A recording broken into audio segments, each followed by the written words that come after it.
Yeah. Although, also, I forgot there's a soccer match today. Oh, yeah. Hey YouTube, Mike and I are out on another dual sport ride, and it's early in the morning on the day of the World Cup soccer finals down in Brazil. And maybe that's the reason nobody's out, or it could be because it's super hot in Oregon and everybody's just staying home. We don't really have a whole lot of super hot days here in Oregon, but for the past week or so, the temperatures have been in the 90s, which is odd, and even up right around 100. And so this day, Mike and I are out early. We met at about 7:30 down over by Portland, and we've been riding for about a half hour by the time we got to here. This is Carlton, Oregon, and it's pretty close to you can see the hills there in the background. That's where we're heading to do our dual sport ride. And I am on a KLR650, and Mike is on an XR650L Honda. And it's been about 2 months since I've done, or a little over 2 months since I've done a dual sport ride. I had surgery which prevented me from riding motorcycles, so it feels really good to get out and do some riding here. So is this the way you were going to go? Yeah. Okay. This is the way I figured I'd go. So the night before, as I was coming out of church, I got to thinking it's going to be about another month or so before Mike and I can ride again, just due to both of our schedules. So I sent him a text and said, hey, you want to ride up to Niagara Falls, which is in Oregon. And we've both ridden to Niagara Falls alone before, but we've never ridden together. And Mike and I ride together quite a bit, especially up in this area here. And Mike texted me back and he said, sure. And so kind of this was a last minute trip, and we really haven't had a chance to talk about what we were going to do other than just we both had agreed to get to Niagara Falls and ride together. So anyway, here we are having a good time taking this kind of an access road that's going to take us up into some dirt roads that we're going to take to actually get to Niagara Falls, Oregon. And at this point of the ride, we've been riding for probably, my guess is about an hour and 20 minutes or so. And we figured it would take us a little under 2 hours to get up there. But as I was mentioning earlier, it is super hot down in Beaverton, or Portland, down in the Portland area. And so our thinking was that we were going to get up here and we were going to be sweating like crazy coming home. We both kind of brought some light jackets to put over our riding gear. But as you can see, all of a sudden it starts raining.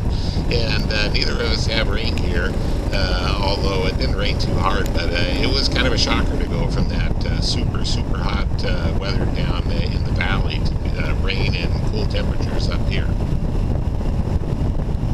And as you can see here, a little further down the road, we started riding in and out of the cloud.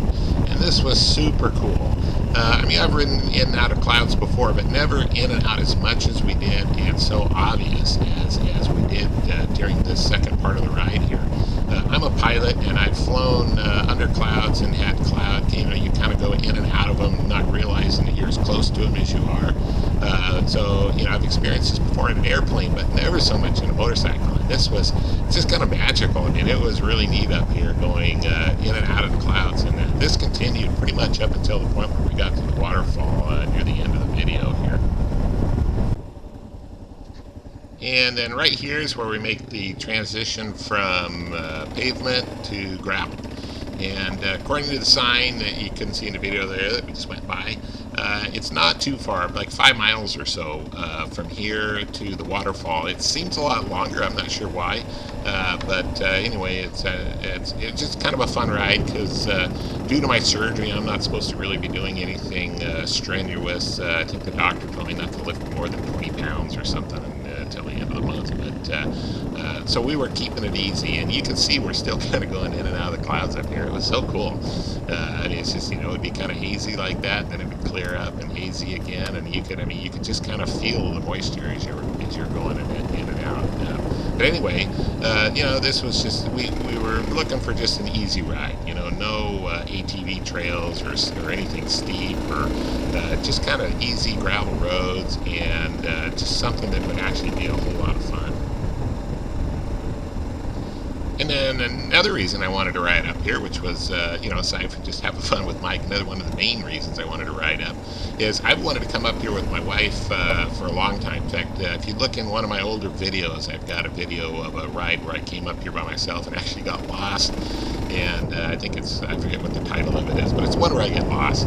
And that ride I was up here looking, trying to find the waterfall so I could come up here with my wife. And, you know, after you find something once, it's pretty easy to find. There, in fact, there's that turn right there is the one that I missed in the other video I made coming home where I just got totally lost. But so anyway, I wanted to come up here again just so I could kind of refresh my memory.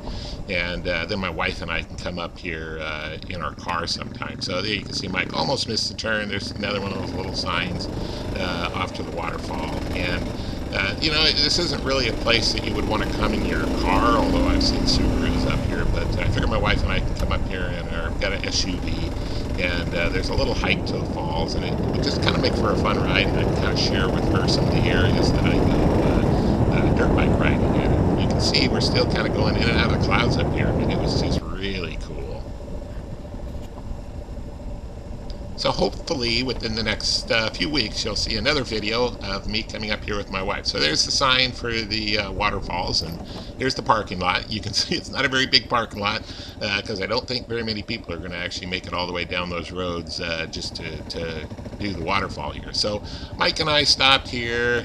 We both brought some snacks, took some snacks, drank some water, took a little break before we headed home.